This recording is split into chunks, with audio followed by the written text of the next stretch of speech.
क्या हिंदुस्तान को बांग्लादेश बनाने की हो रही थी तैयारी? छतरपुर में क्या हो रही थी साजिश? इसकी खुली पोल। छतरपुर मास्टरमाइंड शहजाद के आका कौन? घर पर कार्रवाई हुई, मिट्टी में शहजाद को मिलाने की तैयारी। सीएम की फाइल पहले किसने लीक कर दी? शहजाद मध्य प्रदेश में चाहता था बागेश्वर धाम से बदला, तभी एक सुराग ने खोल दी सारी पोल।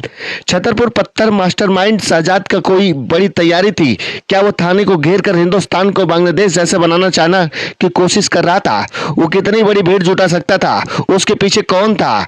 क्या साजिश थी? शहजाद के सिर पर किसका हाथ था? पिछले दिनों जो बयान राकेश टिकैत ने दिया था कि दिल्ली का तत्था पलट होगा, क्या शहजाद को भी भारत के प्रधानमंत्री के तत्था पलट करवाने की पूरी प्लान बना रहा था? यह खुलासा सुनकर आपका दिमाग चकरा जाएगा। मध्य प्रदेश के छतरपुर की पहचान दुनिया भर में उभर रहा है। बागेश्वर धाम के पंडित धीरेन्द्र शास्त्री पूरे दुनिया में भारत की डंका पीट रहे हैं।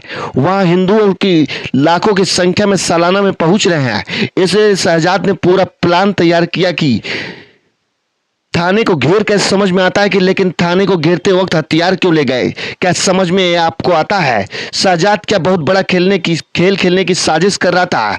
इसलिए ये समझ में आता है कि शहजाद का मकसद था कि भारत में शांति फैला सके। ये बात मध्य प्रदेश सरकार को पहले ही समझ में आ चुकी थी, इसलिए उसके घर तोड़ने के लिए 3 बार नोटिस भेजा था। सरकार ने भनक लग चुकी थी कि शहजाद कुछ बड़ा प्लान कर रहा है, इसलिए थाना को घेरने से पहले जुलाई और अगस्त में कुल 3 बार नोटिस भेजे गए।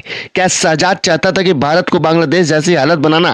शहजाद ने यह भी कहा था कि बांग्लादेश में 3 लोग जब ये प्लान कर सकते थे तो हम 4 भाई भारत में क्यों नहीं कर सकते? इसलिए इस खेल को समझिए कि कितनी बड़ी साजिश हो रही थी। इसलिए शहजाद को पुलिस सही सलामत पकड़ना चाहता है और उसके सभी मंसूबे को जानना चाहता है कि आखिर शहजाद का क्या प्लान की तैयारी चल रही थी और इसके पीछे किस किस का हाथ है। शहजाद के बारे में आप क्या सोचते हैं? कमेंट में जरूर बताएं। Bureau report, SKH news.